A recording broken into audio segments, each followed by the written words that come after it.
Hello, আসসালামু আলাইকুম সবাইকে। কি অবস্থা সবার? নবম শ্রেণীর নতুন কারিকুলামের বিজ্ঞান অধ্যায় 3-এর 3 নম্বর ক্লাসে আপনাদের সবাইকে স্বাগতম। যারা গত ক্লাসটা করেননি, আমার চ্যানেলে গত ক্লাসগুলো করে তারপর আজকে ক্লাসে আসবেন। আর যারা চ্যানেল নতুন আছেন, চ্যানেলটা সাবস্ক্রাইব করে নোটিফিকেশন বেলটা অন করে দিতে পারেন, তাহলে পরবর্তী ক্লাসের ভিডিওগুলো আপনারা পেয়ে যাবেন। তো আজকে আমাদের টপিক কি? আজকে আমাদের টপিক হচ্ছে আপেক্ষিক তত্ত্ব। ঠিক আছে, এটা আইনস্টাইনের সবচেয়ে বিখ্যাত একটা তত্ত্ব। তো আইনস্টাইনের বিখ্যাত আপেক্ষিক তত্ত্ব গড়ে উঠছে মূলত দুইটা স্বীকার্য মেনে। ঠিক আছে, তাহলে প্রথম স্বীকার্যটা কি বলতেছে যে সব জড় প্রসঙ্গ কাঠামোয় পদার্থবিজ্ঞানের সূত্রগুলো একই রকম দেখাবে। ঠিক আছে, এখন প্রসঙ্গ কাঠামো কি জিনিস আশা করি আপনারা এটা জানেন, যে প্রসঙ্গ কাঠামো হচ্ছে এমন একটা বস্তু যেটার সাপেক্ষে আমি অন্য কোনো বস্তুর বেগ, তারপর ত্বরণ বা অন্যান্য জিনিসপত্রগুলো আমরা বের করতে পারি। মূলত মেন জিনিসটা হচ্ছে একটা বস্তুর সাহায্য নিয়ে আমি যদি অন্য কোনো বস্তুর অবস্থান, বেগ এগুলো বের করতে পারি, সেটা হচ্ছে তার প্রসঙ্গ কাঠামো। তো এখানে বলতেছে সব জড় প্রসঙ্গ কাঠামোই পদার্থবিজ্ঞানের সূত্রগুলা একই রকম দেখাবে। জড় প্রসঙ্গ কাঠামোর সাপেক্ষে পদার্থবিজ্ঞানের যত সূত্রগুলো আছে সবগুলা একই রকম থাকে। আর দ্বিতীয়টা বলতেছে সব জড় প্রসঙ্গ কাঠামোয় আলোর গতিবেগ একই হবে। এখন তোমরা যারা এই স্বীকার্য দুইটা পড়ছো তাদের কাছে প্রথম স্বীকার্যটা মোটামুটি গ্রহণযোগ্য বলে মনে হইতে পারে। পুরোপুরি স্থির প্রসঙ্গ কাঠামো বলে আসলে কিন্তু পৃথিবীতে কিছুই নাই। কারণ হচ্ছে আমরা কেন নাই, কারণ হচ্ছে পৃথিবী কিন্তু 24 ঘন্টা প্রতিনিয়ত ঘুরতেছে, তাই না? তো আমরা যেটা দেখতেছি যে কোন একটা বস্তু স্থির আছে, আসলে কিন্তু সেটা স্থির নাই। পৃথিবী যেহেতু প্রত্যেকটা বস্তুকে নিয়ে ঘুরতেছে, তার মানে কি ও আসলে গতিশীল অবস্থায় আছে। তো সব প্রসঙ্গ কাঠামোর বেলাতেই একটির সঙ্গে অন্যটির তুলনা করে দুইটা কাঠামোর আপেক্ষিক বেগ বের করতে হয়। আপেক্ষিক বেগ মানে হচ্ছে কি বলতেছে, যে সাপেক্ষ অনুযায়ী এই যে আমি একটার সাপেক্ষে আরেকটা অন্য একটার বেগ বের করবো, এটাই হচ্ছে তোমার আপেক্ষিক বেগ। আরেকজনের সাহায্য নিয়ে আমি যদি কোনো একটা বস্তুর বেগ বের করি, সেটা হচ্ছে আপেক্ষিক বেগ। তাহলে পৃথিবী নিজেই সূর্যকে ঘিরে ঘন্টায় প্রায় লক্ষ কিলোমিটার বেগে ছুটে যাচ্ছে। কাজেই কোনো জড় প্রসঙ্গ কাঠামোই আসলে বিশেষ কোনো কাঠামো নয়, সবকটাই আসলে একই। কাজেই ভিন্ন ভিন্ন প্রসঙ্গ কাঠামোতে ভিন্ন পদার্থবিজ্ঞান হওয়ার কোনো সুযোগ নেই, সবগুলা প্রসঙ্গ কাঠামোতেই পদার্থবিজ্ঞানের সেম সূত্রই অ্যাপ্লাই হবে। তবে দ্বিতীয় স্বীকার্যটা আমাদের দৈনন্দিন অভিজ্ঞতার সঙ্গে মিলে না।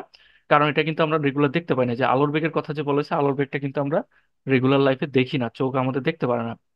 তাহলে একটা গাড়ি যদি ঘন্টায় 60 কিলোমিটার বেগে যায় আর তুমি যদি 40 কিলোমিটার বেগে যায়, তাহলে তোমার মনে হবে অন্য গাড়িটা তোমার সাপেক্ষে কি মাত্র 20 কিলোমিটার বেগে যাচ্ছে, তাই না? যে তুমি শুরু করছো, ও যাচ্ছে 60 কিলোমিটারে এবং তুমি যাচ্ছ 40 কিলোমিটারে। 40 কিলোমিটার পর্যন্ত তোমাদের দুইজনের বেগই সমান। কিন্তু ও যেহেতু 20 কিলোমিটার বেগে একটু ফাস্টলি যাচ্ছে, তোমার মনে হবে যে ওই অবস্থান থেকে ও শুধুমাত্র 20 কিলোমিটার বেগে যাচ্ছে। ঠিক আছে, কিন্তু বাইরে থেকে যদি কোনো স্থির মানুষ যদি দেখে, তাহলে দেখবে তুমি 40-এ যাচ্ছ, ও হচ্ছে 60-এ যাচ্ছে। ঠিক আছে, তো এই যে এখানে সাপেক্ষ কথাটা চলে আসতেছে, যে আমরা সাপেক্ষ অনুযায়ী কোন একটা বস্তুর কিন্তু বেগ চেঞ্জ হয়ে যায়, তাই না? স্থির অবস্থা একরকম, গতিশীল অবস্থা একরকম। তাহলে কিন্তু দ্বিতীয় শিক্ষা যেটা বলতেছে অন্য কথা, যে আমরা জানি কেউ যদি তোমার দিকে একটা ফ্ল্যাশ লাইট জ্বালিয়ে আলোক রশ্মি পাঠায়, তোমার মনে হবে রশ্মিটা আলোর বেগে তোমার কাছে পৌঁছাইছে। এখন তুমি নিজে যদি আলোর অর্ধেক বেগে যেতে থাকো, যে ফ্ল্যাশ লাইটটা আসার সাথে সাথে তোমার যদি এরকম কোনো ক্ষমতা থাকে যে তুমি আলোর বেগের অর্ধেক বেগে তুমি যদি যাইতে পারো কোনো কারণে, তাহলে যদি আবার ফ্ল্যাশ লাইট জ্বালিয়ে তোমার দিকে আলোক রশ্মি পাঠানো হয়, তাহলে একইভাবে তোমার মনে থাকার কথা কি, যে আমি আলোর তোমার কাছে আলোটা কি অর্ধেক বেগে পৌঁছানোর কথা, কারণ অর্ধেক বেগ তো তুমিই পার করে ফেলতেছো আলোর বেগের, আর অর্ধেক বেগে ও তোমার কাছে আসবে, তাই না? কিন্তু দ্বিতীয় শিকার যেটা বলতেছে, তখনও আলোটা তোমার কাছে আলোর বেগেই আসবে, ওটা কিন্তু অর্ধেক আকারে আসবে না, সেটা কিন্তু ফুল যে আলোর বেগ আছে 3 × 10⁸ এই বেগেই কিন্তু আসবে। ঠিক আছে, চেঞ্জ হবে না। তাহলে যাই হোক, আপেক্ষিক তত্ত্বের স্বীকার্য দুইটা ব্যবহার করা হলে কি বিচিত্র ঘটনা ঘটতে থাকে, এবার আমরা কয়েকটা উদাহরণ দেই। ঠিক আছে, তাহলে প্রথম উদাহরণটা হচ্ছে সবচেয়ে বিখ্যাত একটা উদাহরণ, যেটা হচ্ছে সময় প্রসারণ। ধরা যাক তুমি স্টেশনে দাঁড়িয়ে আছো এবং তোমার বন্ধু ট্রেনে বসে আছে, যার গতিবেগ হচ্ছে ভি। তোমার বন্ধুর কাছে দুইটা আয়না আছে, একটা নিচে আর একটা এইচ উচ্চতায়। আলো নিচের আয়না থেকে উপরে এবং উপরের আয়না থেকে নিচে প্রতিফলিত হয়। 3.9 চিত্রে দেখো। এই যে ধরো তোমার বন্ধুর একটা আছে আয়না আছে, যেটা হচ্ছে স্থির অবস্থায় আছে।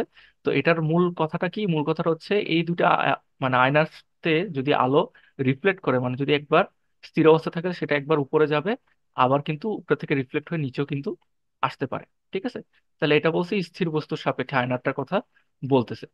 তাহলে আলো নিচ থেকে উপরে যেতে টি নট সময়ে ঘড়ির একটা ক্লিক হয়। তা আমরা হচ্ছে ঘড়ি ক্লিক, স্থির অবস্থা নর্মাল ঘড়িটাকে কিভাবে চিন্তা করব, যে আলো যদি নিচের থেকে উপরে একবার যায় তাহলে একটা ক্লিক হবে, মানে ধরো 1 সেকেন্ড হবে। আবার উপরে থেকে নিচে আসলো, ধরো যে 1 সেকেন্ড বা ঘড়ির একটা ক্লিক হবে। ঠিক আছে, তাহলে অর্থাৎ এটাই তার ঘড়ি। তাহলে T = H/c, এটা কিভাবে আসলো আমরা দেখি। যে আমরা নর্মালি কিন্তু জানি যে AC = VT, যে কোনো একটা বস্তুর অতিক্রান্ত দূরত্ব বের করার সূত্র হচ্ছে এস ইকাল টু ভিটি। তো সবসময় মনে রাখবা যে আলোর বেগকে আমরা কিন্তু ভি না লিখে সি লিখি। ঠিক আছে, আর টিটাকে এখানে লিখছে তোমার টি নট, স্থির বস্তুর সাপেক্ষে টিটাকে ধরে নিছে টি নট। আর এখানে যে এস, এটাকে ধরে নিছে তোমার এইচ, উচ্চতাটাকে বা দূরত্বটাকে ধরে নিছে এইচ। এখন তুমি জাস্ট এই যে সিটাকে ওপাশে পাঠায় দাও, তাহলে কি হয়ে যাবে, H by C. T naught এর মান বের হবে কি, স্থির বস্তুর সাপেক্ষে এইচ বাই সি। এখানে সি হচ্ছে আলোর বেগ। তুমিও ঠিক করলে তুমি স্টেশনে দাঁড়িয়ে চলন্ত ট্রেনের ভিতরে তাকিয়ে ক্লিক গুলা মাপবা। ঠিক আছে, এখন তুমি বাইরে, স্টেশনের বাইরে, আর ও হচ্ছে ভিতরে। তা ট্রেনটা যেহেতু ভি বেগে যাচ্ছে, তাই তুমি অবশ্যই দেখবা তোমার ঘড়ির প্রথম ক্লিকটা যখন পড়ছে সেই টি সময় উপরে আয়নাটিকে ভিটি দূরত্ব সরে গেছে। কাজে তোমার কাছে মনে হবে ঘড়ি ক্লিক হওয়ার সময় আলো যে দূরত্ব অতিক্রম করছে সেটা হচ্ছে পিথাগোরাসের সূত্র অনুযায়ী, সেটা হচ্ছে H square equal H square plus V square by T square. আচ্ছা, তাহলে এই রাশিটা কিভাবে আসলে কিভাবে আসলে আমরা একটু দেখি। আসলে তোমাদের কঠিন মনে হতে পারে, আমি যদি সিম্পলি বলি, যখন স্থির থাকবে সেটার জন্য আমরা ধরে নিচ্ছি টি নট, আমি টি নটের ভ্যালুটা বের করে রাখছি। ঠিক আছে, আবার যখন একটা, এখন তুমি চিন্তা করো যে তোমার সাপেক্ষে কি, তোমার এটা হচ্ছে গতিশীল হয়েছে, মানে তুমি তো স্টেশনের বাহিরে, ও তো ভিতরে। ও মনে করবে ও তো স্থির অবস্থায় আছে, কিন্তু তুমি তখন বাইরে থেকে দেখবা, দেখবা যে ও ও কি তোমার সাপেক্ষে গতিশীল। ট্রেন যখন চলা শুরু করবে তখন আলোটা আসলে তখন, যখন এই আয়নাগুলো মুভমেন্ট করবে তখন আর সোজা না, যে যাওয়ার কথা ছিল সোজা, কিন্তু না, যে নর্মাল কি হয়ে যাবে, বাঁকা হয়ে যাবে না। এটা সিম্পলি লজিক কি বলে, যে তুমি যদি একটা বস্তু স্থির থাকে তাহলে তো লম্বালম্বি গেল ভালো কথা, কিন্তু তুমি যদি জিনিসটাকে গতিশীল করে ফেলো তখন আলোটা সোজা তো আর যাবে না। তখন সেটা যেহেতু গতিশীল মুভমেন্ট করতেছে, তাহলে আলোটাও তোমার কি বাঁকা হয়ে পতিত হবে। বাঁকা হয়ে যখন পড়বে তখন রিফ্লেকশনটা এই যে এভাবে, মানে মূলত হচ্ছে এভাবে, যে এভাবে এভাবে এভাবে এরকম ভাবে বাঁকা বাঁকি করে রিফ্লেক্ট হতে থাকবে। তো এখন যদি আমরা হচ্ছে এই যে এখান থেকে এদিকে মুভমেন্ট যেটা হইলো, এটাকে যদি আমি মুভমেন্টটা ধরে নিই, মানে অতিক্রান্ত দূরত্ব ধরে নেই, যেটা হচ্ছে এস ইকাল টু ভিটি। আর আমরা তো জান ধরে নিয়েছিলাম কি এখান থেকে এতটুকু উচ্চতাটা কি এইচ। তাহলে এখানে দেখো তো এটা কোন ত্রিভুজ, এটা হচ্ছে একটা সমকোণী ত্রিভুজ। সমকোণী ত্রিভুজে কি হয়, পিথাগোরাসের সূত্র অনুযায়ী যে ভূমি স্কোয়ার প্লাস কি লম্ব স্কোয়ার, তাহলে এখানে H square plus V square T square, আর এটা কি রুট ওভার দিয়ে দিতে হয়। ঠিক আছে, পিথাগোরাস সূত্র যদি আপনারা পড়ে থাকেন, তাহলে আমরা জানি কি অতিভুজ, অতিভুজ স্কোয়ার ইকুয়াল টু ভূমি স্কোয়ার প্লাস লম্ব স্কোয়ার, এটা হচ্ছে পিথাগোরাসের সূত্র। এখন রুট ওভার কিভাবে আসলো, এই যে স্কোয়ারটা আছে, আমরা যদি উপাশে পাঠাই দিই তাহলে কি পরের লাইনে সেটা রুট ওভার হয়ে যাবে না। তো এইভাবে আমরা অতিভুজের মানটা বের করছি। ঠিক আছে, তাহলে এখান থেকে আমাদের আবার টি এর ভ্যালুটা বের করতে হবে। স্থির বস্তুর সাপেক্ষে তো আমি, মানে স্থির বস্তুর ঘড়ির কাটার জন্য আমি টি নট বের করে রাখছিলাম, কিন্তু গতিশীলের জন্য আমরা এখন টি বের করবো। কিভাবে বের করবো আমরা একটু দেখি।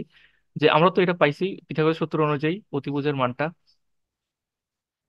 আচ্ছা দেখো, যে আমরা যখন স্থির বস্তুর সাপেক্ষে টি নট বের করছিলাম তখন সূত্রটা কি ছিল, এইচ বাই সি।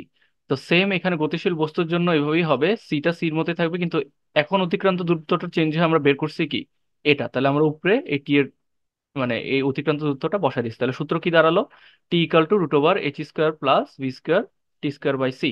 আচ্ছা, এখন হচ্ছে আমরা কি করছি, আমরা দেখো তো এই যে এই পার্টটাকে আলাদা করে দিছি, আর যোগ চিহ্ন আকারে এই পার্টটাকে আলাদা করে দিছি। ঠিক আছে, এটা কিন্তু করা যায়, যে আমরা দুইটা পার্টকে আলাদা করে দিছি। কিন্তু আমরা জানি তোমার বন্ধুর ঘড়ির ক্লিক ছিল কি T not equal to H by C ছিল না, এই যে।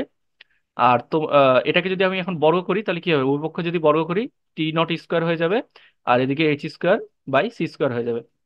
তাহলে টি স্কোয়ার ইকুয়াল, এখন দেখো H square by C square তুমি বের করে রাখছো কি, কি আসছে তোমার টি নট স্কোয়ার না, তাহলে এটার বদলে কি টি নট বসানো যায়, হ্যাঁ। এই যে আমরা টি নট স্কোয়ার বসাই দিছি, আর এটা যেটা ছিল সেটাই। এখন আমরা কি করছি বলতো, আমরা হচ্ছে টি নট স্কোয়ারটাকে রেখে দিছি, এই পুরো রাশিটাকে এপাশে নিয়ে আসছি। ঠিক আছে, এখানে একটা লাইন শর্ট করছে যে এটাকে এপাশে নিয়ে আসছে, তাহলে মাইনাস হয়ে যাবে। মাইনাস হওয়ার পরে এখান থেকে টি স্কোয়ার কমন নিয়ে নিচ্ছে, কমন নিলে কি থাকবে, এখানে থাকবে one minus V square by C square. ঠিক আছে, আর এই ডান পাশে তো এটা পড়েই আছে। তাহলে এখন কি করছে ওরা দেখো তো, যে টি স্কোয়ার এটা তো গুণাকার আছে তাই না, তাহলে ওপাশে যে যদি আমি হয়ে যায় তাহলে কি হয়ে যাবে, ভাগ হয়ে যাবে না, গুণ থাকলে ওপাশে গেলে ভাগ হয়ে যাবে। তাহলে টি স্কোয়ার ইকুয়াল টু আসতেছে T not square one minus V square by C square. এখন আমাদের স্কোয়ারটাকে তো দরকার নেই, ওরা কি করছে স্কোয়ারটাকে রুট হিসাবে পুরো রাশির উপর বসাই দিয়েছে। এখন একটা এখানে একটা জিনিস শর্ট করছে, যে তুমি যখন একটা রাশির উপর পুরোটা রুট করবা তখন এই যে স্কোয়ারটা কেটে যাবে। উপরে যেহেতু স্কোয়ার ছিল তাহলে টি নটের উপর স্কোয়ারটা কেটে যাবে, আর নিচে যেহেতু কোনো স্কোয়ার ছিল না পুরো রাশিটার উপর রুটটা বসে যাবে। বুঝা গেছে? তাহলে এটা হচ্ছে তোমার গতিশীল বস্তুর জন্য সময় আর আগেরটা যেটা ছিল এটা হচ্ছে স্থির বস্তুর জন্য সময়, ঠিক আছে, দুইটার জন্য টি। তাহলে এই নিরীহ সমীকরণটা আমাদের পরিচিত জগৎকে পুরোপুরি ওলটপালট করে দিছে। আবার মনে করিয়ে দিই যে এখানে টি হচ্ছে তোমার ঘড়িতে মাপা সময়, আর টি নট হচ্ছে তোমার বন্ধুর ঘড়িতে মাপা সময়। তুমি স্থির দাঁড়িয়ে আছো এবং তোমার বন্ধু বিবেগে যাচ্ছে, এতটুকুই পার্থক্য। তোমার বন্ধু ছিল ট্রেনের মধ্যে, ও কি একটা বেগে যাচ্ছিল, কিন্তু তুমি তোমার সাপেক্ষে দেখতেছো ও হচ্ছে গতিশীল, ঠিক আছে, এই জন্য আর কি।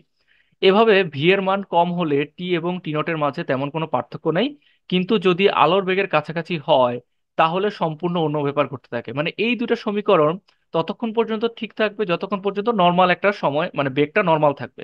কিন্তু যদি বেগটা হচ্ছে আলোর বেগের কাছাকাছি চলে যায়, আলোর বেগ মানে কি 3 × 10⁸, মানে এটাকে তুমি এভাবে লিখতে পারো 0.99 সি।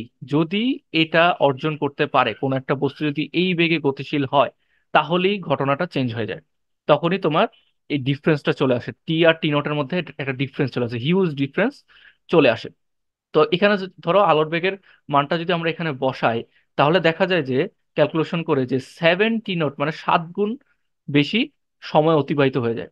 তুমি যদি কখনো স্পেসে ধরো 5 বছর কাটাও, ধরো পৃথিবীতে আইসা দেখবা তুমি 12 বছর বা 13 বছর মানুষজনের কেটে গেছে। বিষয়টা ইন্টারেস্টিং না? তাহলে এখানে দেখেন, অর্থাৎ তোমার বন্ধু যদি 0.99 বেগে গতিশীল একটা ট্রেনে 10 বছর কাটায়, তাহলে তার বয়স বাড়বে ঠিক 10 বছরই। কিন্তু একই সময়ে তোমার বয়স বাড়বে কি, তোমার বয়স ফাস্টলি বেড়ে যাবে, তোমার বয়সটা কি প্রসারণ হয়ে যাবে, মানে 70 বছর তখন তোমার কেটে যাবে টোটাল। বুঝে গেছে? তাহলে 70 বছর, 15 বছর রওনা দিয়ে সে 25 বছর যুবক হিসেবে ফিরে এসে দেখবে তুমি 15 বছর শুরু করে এর মাঝে 85 বছরের থুত্তুরে কি বুড়ো হয়ে গেছে। তোমরা যদি 15 বছর থেকে মানে তোমাদের দুজনের বয়সই ছিল 15 বছর, সে ফিরে আসছে 10 বছর পরে, তার বয়স ঠিকই 25 বছর হয়েছে, কিন্তু পৃথিবীতে তোমার বয়স হয়ে যাবে 70 বছর, মানে 85 বছর, ঠিক আছে। যে 70 + 15 85 বছর হয়ে যাবে। দেখছো জিনিসটা কত ইন্টারেস্টিং? এটা কখন সম্ভব? তখনই সম্ভব যখন দুইটা বস্তুর মধ্যে একটা তো নর্মাল অবস্থায় থাকবে, নর্মাল পৃথিবীর ঘড়ির কাঁটার মতোই থাকবে, কিন্তু আরেকটা বস্তু যদি আলোর বেগের কাছাকাছি বেগ অর্জন করে গতিশীল থাকে, তখনই এই টাইম ডিফারেন্সটা আসবে। এই তত্ত্বটাকে কাজে লাগায় কিন্তু বিজ্ঞানের প্রতিনিয়ত টাইম ট্রাভেল জিনিসটা কি তোমার গবেষণা করে যাচ্ছে, যে এই তত্ত্বটাকে কাজে লাগে আমরা কি টাইম ট্রাভেল করতে পারবো কিনা। ঠিক আছে, এখনো কিন্তু স্টিল গবেষণা চালু আছে। তো তোমার তুলনায় তোমার বন্ধু বিবেকে যাচ্ছে, কিন্তু তোমার বন্ধুর তুলনায় তুমিও তো বিবেকেই যাচ্ছ। তাহলে উল্টোটা কেন সত্যি হয় না? মানে 10 বছর কাটিয়ে দিয়ে তুমি কেন আবিষ্কার করো না যে তোমার বয়স যখন 10 বছর বাড়ছে, তখন তোমার বয়স বন্ধুর বয়স 70 বছর বাড়ে না কেন? মানে রিভার্সটা কেন হয় না? যে তোমার বয়স বেড়ে গেছে ঠিকই, ওর বয়স 10 বছর বাড়ছে, কিন্তু তোমার এখানে 70, কিন্তু তোমার বয়স যদি এখানে 10 হয় ওর বয়স 70, এরকম উল্টা জিনিস ঘটনা কেন ঘটে না?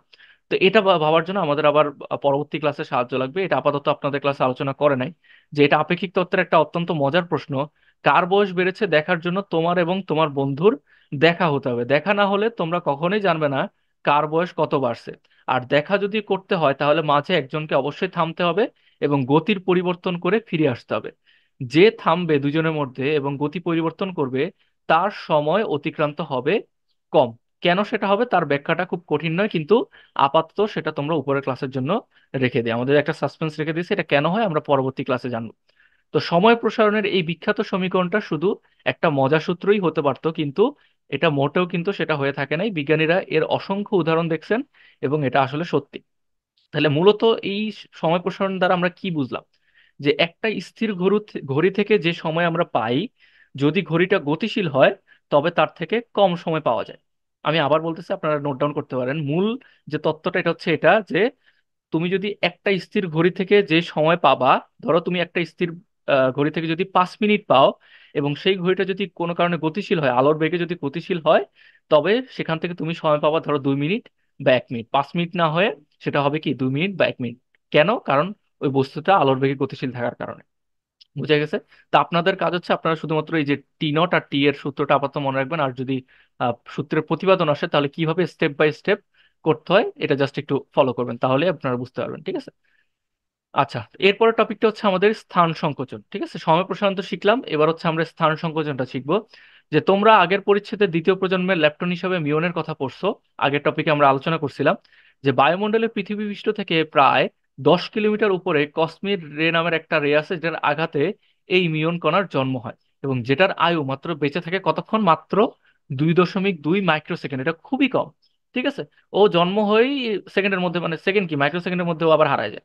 তাহলে এটা যদি প্রায় আলোর বেগেও ছুটে আসে, তাহলে এই সময়ে এটি মাত্র 0.66 কিলোমিটার দূরত্ব অতিক্রম করতে পারবে, কোনোভাবে পৃথিবী পৃষ্ঠে পৌঁছাতে পারবে না। মানে ওই পৃথিবী পৃষ্ঠের উপরে 10 কিলোমিটার থেকে ও যদি আলোর বেগেও ছুটে, মানে ওর যদি এরকম পাওয়ার দেওয়া হয় যে ওকে যদি আলোর বেগে পাঠানো চেষ্টা করা হয়, তাও সে পৃথিবী পৃষ্ঠে আসতে পারবে না। কিন্তু আমরা নিয়মিতভাবে পৃথিবী পৃষ্ঠে মিয়ন দেখে থাকি, কারণ এটা আলোর বেগের কাছাকাছি বেগে ছুটে আসার কারণে সময় প্রসারণ ঘটতে থাকে। 2.2 মাইক্রোসেকেন্ড সময় প্রসারিত হওয়ার কারণে তার মান হয়ে যায় 35 মাইক্রোসেকেন্ড। কি বিষয়টা ইন্টারেস্টিং না? যখন ও হচ্ছে আলোর বেগে ছুটে আসে, তখন সময়টা তোমার কি বাড়তে থাকে, মানে ওর জন্য সময়টা 35.35 মাইক্রোসেকেন্ড, কিন্তু পৃথিবীতে এটা আরো কম। ঠিক আছে। মানে এই জন্য প্রসারণ হয়ে যায়। তো সময় প্রসারিত হওয়ার কারণে এখানে যখন এই যে মান বসে 0.99 মান বসালো, তখন দেখলো যে 35 মাইক্রোসেকেন্ড তারা পাইলো। তাহলে 0.998 বেগে 35 মাইক্রোসেকেন্ডে অতিক্রান্ত দূরত্ব সে করে 10.5 কিলোমিটার। আর পৃথিবী পৃষ্ঠ হচ্ছে 10 কিলোমিটার, যেটা পৃথিবী পৃষ্ঠে পৌঁছানোর জন্য যথেষ্ট। তাহলে মিওনের পৃথিবী পৃষ্ঠে চলে আসার ব্যাপারটা অন্যভাবে ব্যাখ্যা করা যাক যায়। ধরা যাক বায়ুমণ্ডলের উপর থেকে পৃথিবী পৃষ্ঠের দূরত্ব হচ্ছে, তুমি ধরে নিলা এল। এই যেখানে ছবি দিয়ে দেখাইছে যে পৃথিবী পৃষ্ঠ থেকে মিউনের দূরত্ব হচ্ছে এল। ঠিক আছে। তাহলে এখন তুমি তোমার ঘড়িতে একটা মিউনকে টি সময়ে এই দূরত্ব অতিক্রম করতে দেখছো, কাজে তোমার কাছে মনে হবে মিউনের বেগ V equal to L by T. কিভাবে, কোন সূত্র থেকে আসছে? এস ইকাল টু ভিটি, এই সূত্র থেকে আসছে। ঠিক আছে। এখান থেকে আমরা কিসের ভ্যালু বের করছি? ভি এর ভ্যালুটা বের করছি, V equal to S by T. এখানে এসটা হচ্ছে তোমার এল। ঠিক আছে। আবার মিউনের ঘড়িতে এখন যদি উল্টা ঘটনা হয়, তুমি তো দেখতেছো ও নিচে নামতেছে, তুমি এখান থেকে স্থির অবস্থান থেকে দেখতেছো এরকম। কিন্তু এখন যদি উল্টাটা হয়, যে যদি যে স্থির পৃথিবী থেকে ছুটে আসা মিউনকে মনে হবে বিবেকে ছুটে আসছে, আর মিউন থেকে মনে হবে মিউন যখন ও নিচের দিকে আসবে ও মনে হবে পৃথিবীটা ওর দিকে আসতেছে বেগে, তাই না? এটাকে আমরা ধরে নিচ্ছি এল নট। তাহলে এল নট যদি ধরে নিই, তখন কিরকম আসে দেখি আমরা, যে মিউনের ঘড়িতে মিউনের মনে হবে সে নিজে স্থির হয়ে দাঁড়িয়ে আছে, পৃথিবীটায় বিবেগে তার দিকে ছুটে আসতেছে। এটা কিভাবে? আচ্ছা, আপনারা যখন গাড়িতে উঠছেন কখনো খেয়াল করছেন কিনা জানি না, যে আমরা যখন গাড়ি দিয়ে কোনো সামনের দিকে যাই, স্পিডে কোনো দূরত্ব অতিক্রম করি, তখন দেখা যায় যে আশপাশে যে বিল্ডিং বা গাছগুলো আছে এগুলো মনে হয় যে পিছনের দিকে যাচ্ছে, তাই না? আসলে কিন্তু গাছ কি পিছনের দিকে যাচ্ছে না আমরা সামনের দিকে যাচ্ছি? আমরা কিন্তু সামনের দিকে যাচ্ছি, কিন্তু আমাদের স্থির অবস্থান থেকে, আমরা তো বসে আছি, আমরা তো স্থির অবস্থান থেকে বাইরে তাকালে দেখি যে একটা গাছ সাই করে পিছনের দিকে চলে গেল। আসলে তো গাছ নড়াচড়া করতেছে না, তাই না? আলো তো স্থির অবস্থা, মানে গাছটা তো স্থির অবস্থানে ছিল, কিন্তু আমি দেখে মনে হচ্ছে গাছটা বা বিল্ডিংটা পিছনের দিকে দৌড়াচ্ছে, তাই না? এই বিষয়টা অনেকটা এরকম। তাহলে টি নট সময় পৃথিবীটা তার কাছে পৌঁছে গেছে। মিউনের যদি মনে হয় পৃথিবীটা এল নট দূরত্বে আছে, তাহলে তার কাছে ভিভেকটা হবে L not by T not. স্থির অবস্থান মানে থাকলে মানে পৃথিবী থেকে দেখাবে V equal to L by T, আর মিউনের থেকে দেখাবে L not by T not. এখন যদি দুইটা বেগ সমান হয়, তাহলে আমরা এই দুটাকে যদি সমান, এটাও ভি এটাও ভি, তাই না? দুইটাই সমান। তাহলে আমরা কি লিখতে পারি? L by T equal to L not by T T naught. তাহলে এখন টি নটটাকে টি টি গুলাকে একসাথে রাখছে, আর হচ্ছে এল গুলাকে একসাথে রাখছে। এল নট এর পাশে আসলে কি হয়ে যাবে? ভাগ হয়ে যাবে। আর টিটা এই পাশে আসলে নিচের টি চলে যাবে। ঠিক আছে, ক্যালকুলেশন করে দেখবেন, ইজি। অর্থাৎ অথবা আমরা লিখতে পারি কি, এখন যদি এখন এল নটের ভ্যালুটা বের করতে চাই, তাহলে আমরা কি বলতে পারি বলতো? যে এল নটের ভ্যালু যদি শুধু রাখতে চাই, তাহলে এলটা নিচে আছে, ওই পাশে যে কি হয়ে যাবে? গুণ হয়ে যাবে না? এই পুরো রাশিটার সাথে এই যে গুণ হয়ে গেছে। ঠিক আছে। আবার এবার আমরা কিন্তু আমরা জানি হচ্ছে, আমরা এর আগেটা দেখছি সময় প্রসারণে, যে T equal to T not by root over one minus B square by C square. এখন আমরা এই যে টির জায়গায় এই ভ্যালুটা বসায় দিব। ঠিক আছে। ভ্যালুটা যদি বসায় দেই, তাহলে এই টিটাকে এভাবে রাখলাম, আর পুরো রাশিটাকে মানে রাশিটাকে উল্টাই দিচ্ছি। ঠিক আছে, এটা এই পাশে চলে আসছে, ওটা পাশে চলে গেছে। তাহলে কাজেই L not equal to L T not T সমীকরণের টি নট বাই টি, এই যে এই মানটা আমরা বসাতে যাচ্ছি কোথায়? এই জায়গায় বসাতে যাচ্ছি। এই জায়গায় যদি বসাই, যে এই ভ্যালুটা যদি আমি বসাইতে চাই, তাহলে এই ভ্যালুটার পুরো ভ্যালুর মান কত? Root over one minus B square by C square না? তাহলে দেখেন যে এল নটের জায়গায় রয়েছে, এল এল এর জায়গায় রয়েছে, শুধু টি নট বাই টি এর ভ্যালুটা আমরা এটা বের করছি, এই মানটা বসাই দিছি। তাহলে এটা হচ্ছে মেইন সূত্র, যে L not equal to L root over one minus B square by C square. এই সূত্র দিয়ে আপনারা ম্যাথ সলভ করতে পারেন। তাহলে এখন লক্ষ্য করো, root over one minus B square by C square মানে কি বোঝায়? এর মান সবসময় ওয়ান থেকে কম না? দেখো তো, কারণ ওয়ান মাইনাস সামথিং মানে কি, সবসময় সেটা কি ওয়ান থেকে কমই আসবে, কাজেই এল নটের মান সবসময় এল থেকে কম আসবে। তাহলে এখানে আমাদের স্থির অবস্থার সাপেক্ষে কোনো বস্তুর দৈর্ঘ্য যদি এল হয়, তাহলে আমাদের সাপেক্ষে বিবেকে গতিশীল কাঠামো থেকে সেই দূরত্বটাকে মনে হবে কি এল নট। যদি স্থির অবস্থানের সাপেক্ষে কোনো বস্তুর দৈর্ঘ্য এল হয়, কিন্তু ওই বস্তুটার সাপেক্ষে মনে হবে এল নট। কাজেই মিওন যখন প্রচন্ড বেগে পৃথিবীর দিকে ছুটে আসছিল, তার মনে হচ্ছিল সে বুঝি স্থির আছে, বরং পৃথিবীটা প্রচন্ড বেগে তার দিকে ছুটে আসতেছে। শুধু তাই না, সে কারণে বায়ুমণ্ডল থেকে পৃথিবী পর্যন্ত পুরো দূরত্বটাই সংকুচিত হয়ে ছোট একটুখানি হয়ে গেছে। তাই মিওন মাত্র 2.2 মাইক্রোসেকেন্ড বেঁচে থেকেই এই ছোট দূরত্ব অতিক্রম করে ফেলতেছে। এখন আমি যদি আরেকটা উদাহরণ দিই আপনাদেরকে, ধরেন এখানে একজন ব্যক্তি আছে যে স্থির অবস্থান আছে, ঠিক আছে? ধরেন আপনি আছেন এখানে, তো এখানে একটা ড্রোন আছে, আর এখানে হচ্ছে একটা রকেট আছে। এবার এই ড্রোন আর রকেট ধরো একই বেগে তারা গতিশীল, ঠিক আছে?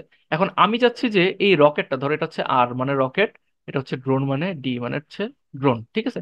এখন আমি চাচ্ছি যে এই আমার অবস্থান থেকে তোমার হচ্ছে রকেটের কতটুকু দৈর্ঘ্য, মানে এর যে এখান থেকে এতটুকু যে দূরত্ব, এটা আমি বের করতে চাচ্ছি।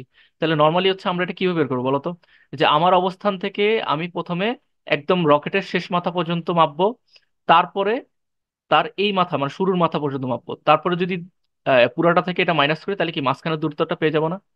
তাহলে এখন আমি যখন দূরত্ব মাপবো আমার অবস্থানের সাপেক্ষে, আমি তো স্থির ছিলাম কিন্তু বস্তুটা গতিশীল ছিল, আমি যখন মাপবো তখন ধরো সাপোজ এখানে আসছে ধরো 3 মিটার আসছে, সাপোজ ধরে নিলাম 3 মিটার আসছে আমি মাপার পরে। কিন্তু তুমি যদি এই ড্রোন থেকে এই বস্তুটা মাপতে চাও, ড্রোন আর ও তো একই বেগে গতিশীল ছিল, তাই না? এখন ড্রোন থেকে যখন তুমি মাপবা তখন দেখবা হচ্ছে তোমার পাবা 2.5। কেন হইলো এটা বলো তো? কারণ একমাত্র একই কারণ যে তুমি ছিলা বস্তুটা, তুমি যে এখানে ছিলা তুমি ছিলে স্থির, তুমি নড়াচড়া করতেছো না। তোমার সাপেক্ষে যেটা আসবে, আমাদের চোখ যেটা দেখবে, আসলে চোখটা যখন কোনো বস্তু গতিশীল থাকে তখন ওই বস্তুটাকে আমরা একটু বড় দেখি, ঠিক আছে? নর্মালি হচ্ছে বস্তুটা একটু বড় দেখি। কিন্তু তুমি যখন গতিশীল বস্তুর সাপেক্ষে সেটা মাপবা, একই বেগে গতিশীল বস্তুর সাপেক্ষে মাপবা, তখন হচ্ছে দেখবা যে আসলে তার ওই বস্তুটার দৈর্ঘ্য ছিল কম। মানে এটাই হচ্ছে তার আসল দৈর্ঘ্য। আমরা যেটা দেখি এটা আসলে ফেক, বা এটা হচ্ছে সঠিকটা আমরা দেখি না। এভাবেই আসলে এই মানে তোমার স্থান সংকোচন জিনিসটা কাজ করে। আমরা দেখি তোমার বড়, কিন্তু যখন গতিশীল বস্তুর সাপেক্ষে আমরা মাপি তখন দেখা যায় যে এটা সংকোচন হয়ে যায়, দৈর্ঘ্যটা সংকোচন হয়ে কমে যায়। সংকোচন কথাটা মানে কি? কমে যাওয়া, তাই না? প্রসারণ মানে বেড়ে যাওয়া। তো আমরা যখন আমাদের সাপেক্ষে দেখি তখন দেখি যে দৈর্ঘ্যটা বড়, কিন্তু গতিশীল বস্তুর সাপেক্ষে দেখি যে ওই দৈর্ঘ্যটা সংকোচন হয়ে গেছে, মানে 0.5 কমে গেছে, সংকোচন হয়ে গেছে। আসলে কিন্তু এটাই তার প্রকৃত দৈর্ঘ্য। আশা করি বুঝতে পারছেন। আচ্ছা, এবার হচ্ছে আমাদের নেক্সট টপিক, লাস্ট টপিক, যেটা হচ্ছে আপেক্ষিক ভরবেগ ও শক্তি। আমরা সবাই জানি আমাদের ত্রিমাত্রিক জগতে একটা বস্তুর অবস্থানকে নির্দিষ্ট করতে তিনটা মাত্রার জন্য তিনটা স্থানাঙ্কের প্রয়োজন, তাই না? আমরা কিন্তু ম্যাথে পড়ছিলাম এক্স অক্ষ, ওয়াই অক্ষ, আরেকটা কিন্তু অক্ষ আছে যেটাকে জেড অক্ষ বলা হয়। তো একটা কোঅর্ডিনেটের সিস্টেমে সেই তিনটা মাত্রার স্থানাঙ্ককে আমরা এক্স, ওয়াই এবং জেড দিয়ে কিন্তু প্রকাশ করে থাকি, আমরা কিন্তু এই ম্যাথে আমরা দেখছিলাম। তাহলে এবারে তোমরা একটা বিস্ময়কর তথ্যের জন্য প্রস্তুত হও। আইনস্টাইন তার আপেক্ষিক তত্ত্বে দেখালেন প্রকৃতিকে অনেক সহজে ব্যাখ্যা করা যায় যদি আমরা ত্রিমাত্রিক জগৎটাকে চতুর্মাত্রিক জগৎ হিসাবে ধরে নিই। এখন উনি আইসা কি করছে এই সাহেব? আইসা আমরা তো যে এতদিন ভালো জানতাম তিনটা জগৎ নিয়ে কোন একটা বস্তুকে মাপঝোক বা ব্যাখ্যা করতে পারি, কিন্তু উনি বলতেছেন না, আরেকটা জগৎ আছে যেটা আমরা দেখতে পাই না, মানে আরেকটা আরেকটা জগৎ জগৎ আছে যেটাকে উনি বলতেছে চতুর্মাত্রিক জগৎ, যেটার নাম উনি দিছে টাইম, যেটার নাম উনি দিছে সময়। সময় দিয়েও কোনো একটা বস্তুকে ব্যাখ্যা করা যায়। তাহলে এই চতুর্মাত্রিক জগতে একটা বস্তুর অবস্থান শুধু তিনটে স্থানাঙ্ক দিয়ে নির্দিষ্ট করা হয় না, তার সঙ্গে সময়টাকেও একটা মাত্রা হিসেবে ব্যবহার করা হয়। পরবর্তীকালে তোমরা এই নতুন উপলব্ধির কারণে কিভাবে বিজ্ঞানের জগৎটা শুধু ভিন্নভাবে ব্যাখ্যা করা সম্ভব হয়নি, অনেক নতুন বিজ্ঞানেরও কিন্তু জন্ম দিয়েছে, সেগুলো জানার সুযোগ পাবা। আর পরবর্তীকালে যখন বড় হবা তখন নতুন নতুন আরো জিনিস জানতে পারবে তোমরা। তাহলে আপাতত আমরা শুধু নতুন কয়েকটা পর্যবেক্ষণ তোমাদেরকে জানিয়ে দেই। সেজন্য একটা স্থির কাঠামো এবং তার সাপেক্ষে একটা গতিশীল বস্তুর সঙ্গে যুক্ত আরেকটা কাঠামো কল্পনা করে নেই। জাস্ট তোমাদেরকে একটা বাইরে দিয়ে একটা ধারণা দিতেছে, এতটা ডিপে তোমাকে জানাবে না ওরা, তোমরা বড় ক্লাসে জানতে পারবে, শুধুমাত্র বাইরে থেকে জানাচ্ছে, ঠিক আছে? যেমন একটা দুইটা তত্ত্ব আছে যে একটা কাঠামোতে যদি একই সময়ে কিন্তু ভিন্ন অবস্থানে দুইটা ঘটনা ঘটে, তাহলে গতিশীল ভিন্ন কাঠামোতে মনে হবে ভিন্ন সময়ে দুইটা ঘটনা ঘটছে। 3.11 চিত্রতে দেখো যে এখানে বাম দিকে চলন্ত ট্রেনের মাঝখানে বসে থাকা একজন যদি একই সঙ্গে দুই পাশে দুইটা আলোকরশ্মি ছাড়ে, সে দেখবে দুটি আলোকরশ্মি একই সঙ্গে ট্রেনের প্রান্তে পৌঁছেছে। যে ওরা ও যদি দুই পাশ থেকে দুইটা আলো ছাড়ে তাহলে দেখবে যে দুইটা সমানভাবে শেষ প্রান্তে পৌঁছাবে। কিন্তু ডান পাশের ছবিতে একজন বাইরে দাঁড়িয়ে চলন্ত ট্রেনের দিকে তাকালে দেখবে ট্রেনটা ডান দিকে সরে যাওয়ার কারণে আলোকরশ্মি বাম দিকে আগে ট্রেনের শেষ প্রান্তে পৌঁছাবে এবং ডান দিকে পরে। মানে ও তো তোমার মানে এ তো ট্রেনের ভিতরে ছিল, এ তো দেখবে দুই পাশ থেকে দুইটা হাত দিয়ে ধরে আলোকরশ্মি দিচ্ছে, সমানভাবেই যাবে। কিন্তু বাইরে থেকে যখন দেখবে যে তুমি মানে তুমি ভিতরে থেকে লাইটটা দিতেছো, ও দেখবে কি, ও দেখবে হচ্ছে আলোটা হচ্ছে এরকম বাঁকা ভাবে শেষ প্রান্তে আগে পৌঁছাবে, তারপরে সামনের দিকে যাবে। ঠিক আছে, সরে যাওয়ার কারণে আলোকরশ্মি বাম দিকে আগে ট্রেনের শেষ প্রান্তে পৌঁছাবে এবং ডান দিকে পরে যাবে। এটা আমরা আগের টপিক থেকে জানছি যে যেহেতু গতিশীল, গতিশীলের আলোকটা কি তির্যক ভাবে কাজ করে। ঠিক আছে, তাহলে এখানে এটাই বলছি যে একটা কাঠামোতে যদি, এটা একটু মনে রাখবেন আপনারা, ডিটেলস জানতে গেলে আপনাদের আরো অনেক বেশি পড়াশোনা করতে হবে, আপাতত দরকার না, আপাতত আপনারা এটা মনে রাখতে পারেন যে একটা কাঠামোতে যদি একই সময়ে ভিন্ন অবস্থানে দুইটা ঘটনা ঘটে, তাহলে গতিশীল ভিন্ন কাঠামোতে মনে হবে ভিন্ন সময়ে দুইটা ঘটনা ঘটতেছে। এখন একটা কাঠামোতে যদি একই অবস্থানে কিন্তু ভিন্ন সময়ে দুইটা ঘটনা ঘটে, তাহলে গতিশীল ভিন্ন কাঠামোতে মনে হবে ভিন্ন অবস্থানে দুটি ঘটনা। একটা হচ্ছে ভিন্ন সময়ে দুইটা ঘটনা ঘটছে, আর একটা সে বুঝবে মানে সেম সিচুয়েশন, শুধুমাত্র সে দেখবে ভিন্ন সময় দুইটা ঘটনা ঘটছে, আর একটা দেখবে ভিন্ন অবস্থানে দুইটা ঘটনা ঘটছে। ঠিক আছে, এটা এই দুটো আপনারা আপাতত মনে রাখবেন। তাহলে দেখতেই পাচ্ছ সময় সম্পর্কে আমাদের পূর্বের ধারণা আপেক্ষিক তত্ত্ব পুরোপুরি পরিবর্তন করে দিছে। তবে আপেক্ষিক তত্ত্বের কারণ পৃথিবীর সবচেয়ে গুরুত্বপূর্ণ সূত্রটা আগেই অনেকবার তোমাদের বলা হয়েছে, সেটা হচ্ছে E = mc²। এটা হচ্ছে বিখ্যাত একটা সূত্র আইনস্টাইনের। এখানে ই হলো তোমার শক্তি, এম হচ্ছে ভর, আর সি হচ্ছে আলোর বেগ, এটা আমরা জানছি। পদার্থের ভরকেও আসলে কিন্তু শক্তিতে রূপান্তর করা যায়। এই শক্তিটা ইউজ করে আমরা কোনো একটা পদার্থের ভরকে শক্তিতে রূপান্তর করতে পারি, অনেক বেশি শক্তি পাইতে পারি। সেক্ষেত্রে অল্প একটুখানি ভর থেকে প্রচুর পরিমাণ শক্তি তৈরি করা যায় একমাত্র এই সূত্রটা ইউজ করে। তাহলে আপেক্ষিক সূত্রে একটুখানি গভীরে গেলেই এই সূত্রটা বের করে ফেলা যায়, কিন্তু আমরা আপাতত সেটা না করে শুধু সূত্রটা তোমাদের জানিয়ে রাখতেছি, এত ডিপে আপাতত তোমাদের জানার দরকার নাই। তাহলে আপেক্ষিক তত্ত্বের এই আলোচনায় আমরা সবসময় সমবেগ ধরে নিছি, কোনো ত্বরণ বিবেচনা না করে একটা বিশেষ অবস্থা কল্পনা করে নেওয়া হয় বলে এটিকে বিশেষ আপেক্ষিক তত্ত্ব বলা হয়। যখন সমবেগের পরিবর্তে ত্বরণযুক্ত অবস্থা বিবেচনা করা হয়, তখন সেটা হচ্ছে সাধারণ আপেক্ষিক তত্ত্ব। আর যদি সমবেগ হয় তাহলে বিশেষ আপেক্ষিক তত্ত্ব। সাধারণ আপেক্ষিক তত্ত্ব বিগ ব্যাং থেকে শুরু করে মহাবিশ্বের প্রসারণ বা ব্ল্যাক হোলের অস্তিত্ব সবকিছু ব্যাখ্যা করে থাকে। এই যে এই চ্যাপ্টার আমরা যে একটু আগে টি নটের মান বের করছি, ওখানে দেখো S=VT লিখছি না আমি, এই S=VT সূত্রটা কিন্তু সমবেগের ক্ষেত্রে। তাহলে আমরা আপাতত এই চ্যাপ্টারে যা কিছু দেখছি সবই হচ্ছে বিশেষ আপেক্ষিক তত্ত্বের জন্য, আমি কোনো ত্বরণ এখানে ইউজ করি নাই। কিন্তু ত্বরণ দিকে দিয়েও কিন্তু আপেক্ষিক তত্ত্বকে ব্যাখ্যা করা যায়, তখন হচ্ছে জিনিসটা ভিন্নভাবে কাজ করে। ঠিক আছে, যেটা দিয়ে আমরা আরো বিভিন্ন পৃথিবীর বিভিন্ন রহস্য ব্যাখ্যা করতে পারি। ঠিক আছে, তো আজকে আপনাদের টপিক এ পর্যন্ত, এই চ্যাপ্টার শেষ। আশা করি বুঝতে পারছেন এই চ্যাপ্টারটা একটু আপনাদের কাছে কঠিন মনে হইতে পারে যেহেতু নতুন, কারণ এটা আপনাদের আগে ইন্টারে ছিল। ইন্টারে আমরা এটা পড়ে আসছি, কিন্তু আপনাদের এখন 19 ইনক্লুড করা হয়েছে। তো প্রথম দিকে একটু কঠিন মনে হতে পারে, বারবার একটু রিডিং পড়বেন। যদি কোনো সমস্যা ফেস করে থাকেন তাহলে আমাকে কমেন্ট বক্সে জানাতে পারেন, কমেন্ট বক্স সবসময় ওপেন। এছাড়া যদি বেশি সমস্যা ফেস করে থাকেন, আমি কিন্তু হোয়াটসঅ্যাপে আপনাদের জন্য একটা গ্রুপ ক্রিয়েট করে রাখছি। ওই গ্রুপে আমাকে ডাইরেক্টলি মেসেজ করে জয়েন হয়ে আপনারা কোশ্চেন করতে পারেন। আর আপনারা আরেকটা কাজ করতে পারেন যে এই যে তোমার সময় প্রসারণ দিয়ে কিন্তু অনেকগুলো অঙ্ক সলভ করা যায়, চাইলে তোমরা করতে পারো। আহ, এখানে কিন্তু অনেক নেটে গেলে অনেক রকমের সময় প্রসারণের ম্যাথ পেয়ে যাওয়া তোমরা, তাই চাইলে করতে পারো। অথবা আমি হয়তো তাহলে এটা করতে পারি যে নেক্সট ক্লাসে তোমাদের দুটো অঙ্ক দিয়ে তারপরে শুরু করতে পারি এই চ্যাপ্টারে। কমেন্ট বক্সে আমাকে জানাবেন যে আমি অঙ্ক করাবো কি করাবো না, নাকি নেক্সট নতুন চ্যাপ্টার শুরু করবো। ঠিক আছে, অথবা আপনাদের একটা SW দিয়ে দিতে পারি যে কমেন্ট বক্সে আমি হচ্ছে কমেন্ট করে দিব একটা প্রশ্ন, আপনারা এটা সলভ করে আমাকে কমেন্ট বক্সে অ্যান্সারটা জানাবেন। ঠিক আছে, এটাই বেটার হয় আশা করি।